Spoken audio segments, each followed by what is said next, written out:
pag-uusapan natin ngayon ay tungkol sa isang nagtanong sa akin or nag-comment kung paano daw ipaglalaban yung partner na lesbian or part of LGBT, kasi alam naman natin na hindi basta-bastang tanggap agad yung mga LGBT sa pagdating sa magulang. So, ang masasabi ko guys, kung meron na kayong trabaho, mayroon na napundar sa buhay, mas madali yun ipagtanggol kasi kaya mo yun na kahit wala sila na magulang mo, ay kayang-kaya nyo nang buhayin yung sarili nyo. Ang iba, hindi mo talaga basta-bastang may pagtatanggol, lalo na kapag under pa kayo ng magulang, dahil in ending, uuwi ka pa rin sa magulang mo at umasa ka pa rin sa magulang mo. So, hindi siya basta-bastang masabing may paglalaban. Pwede nyo munang itago-tago nyo lang muna, priority nyo muna yung pag-aaral nyo. So, syempre, ang parents, nandyan lang yan, di yan nawawala. Pero yung partner na sinasabi niya, kahit sabihin natin na ipaglaban mo siya, hindi naman natin masabi kung forever mo talaga siyang makakasama. In ending, sa parents ka pa rin uuwi. Kaya dapat sinusunod mo pa rin yung parents mo kapag ikaw ay underage pa at nag-aaral ka pa. Pero kapag ikaw ay nagtatrabaho na, kaya mo nang ilaban yan Kahit kaya mo nang buhayin yan yung sarili mo. Pero depende pa rin yan kasi naranasan ko na rin yan, yung may trabaho yung partner ko, pero takot siya sa parents niya. May kaya sila.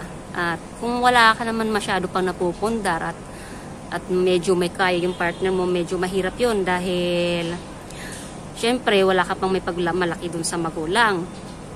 At aside dun, sanay siya sa masarap na buhay.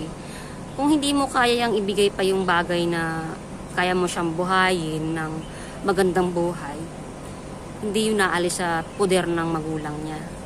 So, depende naman yun. May ganun kasing babae na mahina ang loob pagdating sa magulang.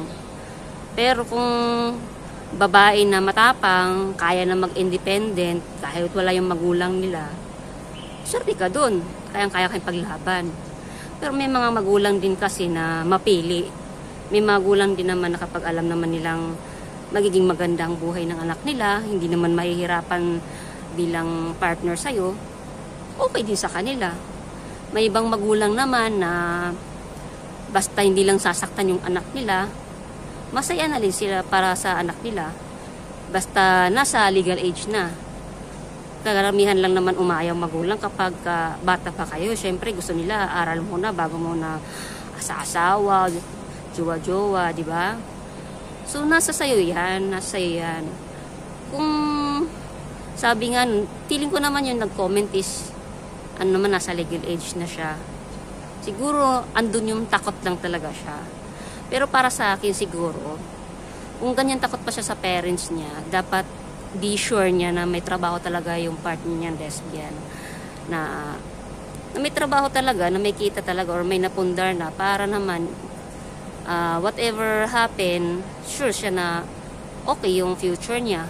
Kaysa naman na tambay lang yung pinili niya, tapos pinaglalaban niya pa. Ending yan, mag-aaway pa rin yan sila kasi pag yung napili mong tao, walang trabaho, wala kang future dun. Mag-aaway pa rin, pambili ng bigas. Siguro may trabaho ngayon, tapos wala na naman trabaho. May trabaho, wala nang trabaho. So, depende lang yun. So, napakaswerte mo lang talaga makahanap ka ng taong malakas ang loob na para ipaglaban ka sa magulang. Pero hindi naman umayaw ang magulang kapag alam nilang ikaw din ay marunong na magtrabaho sa buhay.